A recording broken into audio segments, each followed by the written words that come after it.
The Ballad of Reading Gaol by Oscar Wilde. He did not wear his scarlet coat, for blood and wine are red, and blood and wine were on his hands when they found him with the dead, the poor dead woman whom he loved and murdered in her bed. He walked amongst the trialmen in a suit of shabby grey. A cricket cap was on his head, and his step seemed light and gay.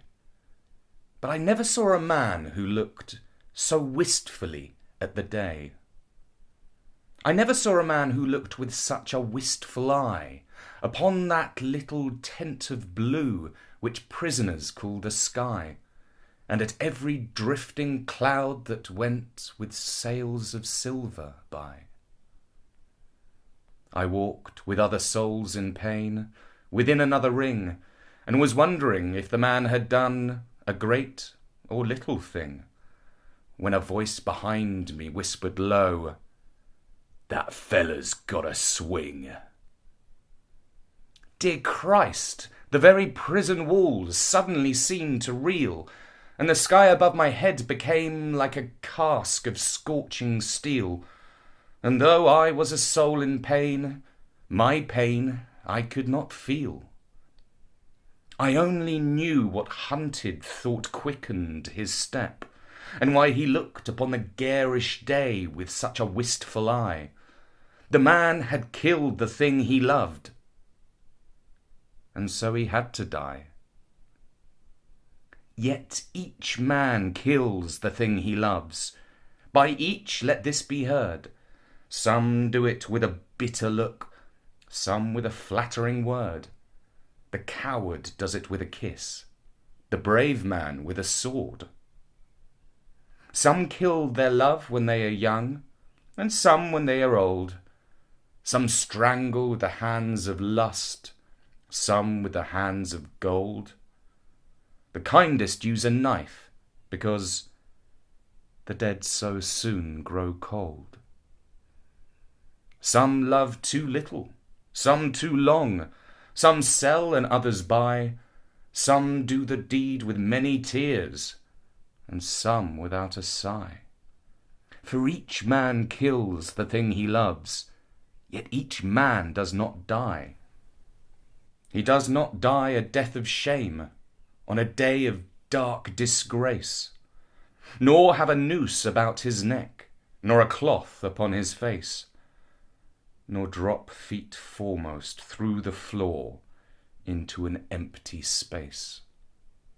He does not sit with silent men who watch him night and day, who watch him when he tries to weep and when he tries to pray, who watch him lest himself should rob the prison of its prey.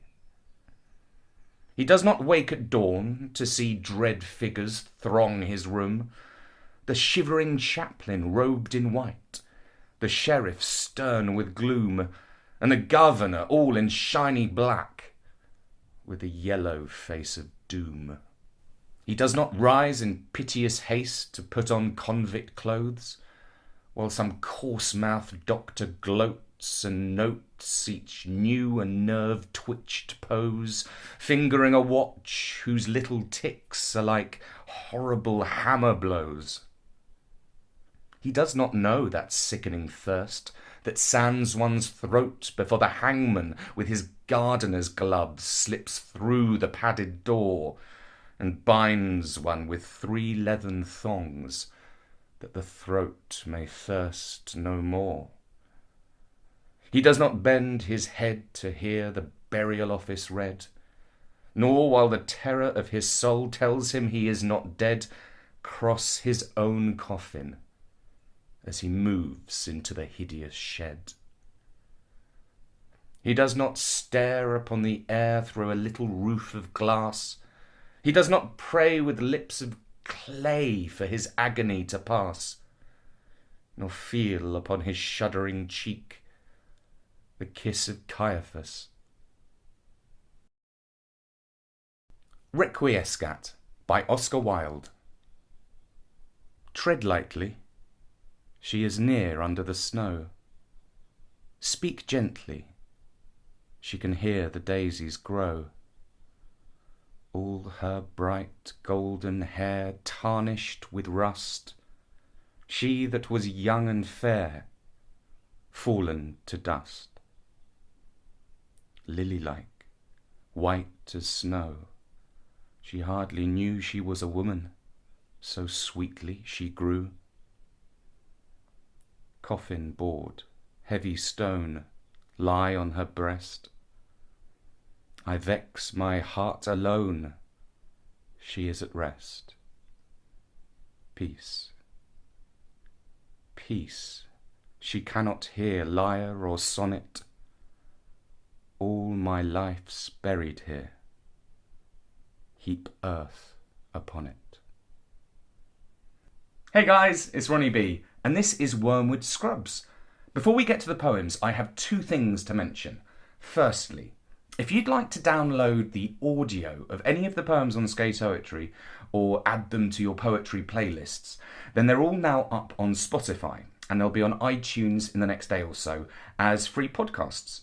I'll put the links in the description below. Secondly, I've started an Instagram account this week. I put all the light-hearted, behind-the-scenes stuff on it. There are some funny videos, like my first ever screen test for Sk8oetry. There are some cool pics of the boards. And there is an amazing video, you've got to check it out, where I nicked the shops on Meepo during last Thursday's clapping for the NHS. Wow, see if you can spot Bill Bailey out on the street on his didgeridoo. My Instagram name is Skatebard, which is Sk8BARD. So, on to the poems. We're still in lockdown, but that's not the reason I picked Wormwood Scrubs Prison. I wanted to do some Oscar Wilde because his poetry isn't as well received as his plays and his book. But I really like Ballad of Reading Gaol and Sk8oetry because I think they reveal a more humble Oscar Wilde than the flamboyant, witty, over-the-top character that we remember him from his prose. The Ballad of Reading Gaol was written a year or two before he died, and he just spent 2 years in Reading Gaol before he moved to France, where he wrote the poem and basically drank himself to death. In the poem, he gives a fascinating insight into prison life, mentioning the chaplain, the governor and the doctor, but he doesn't sound resentful or bitter about his prison experience, which would have been understandable because ultimately he was sent to jail for being gay, as it was still illegal at the end of the 19th century. The line, "Yet each man kills the thing he loves," really interests me. He says it twice in the poem, and you can't help but think it's Wilde's retrospective opinion on his whole life. Sk8oetry I also had to record because it's a beautiful poem. He wrote it for his 9-year-old sister who tragically died. All my life's buried here. Oh, I find that line so powerful and moving. 5 words, that's all.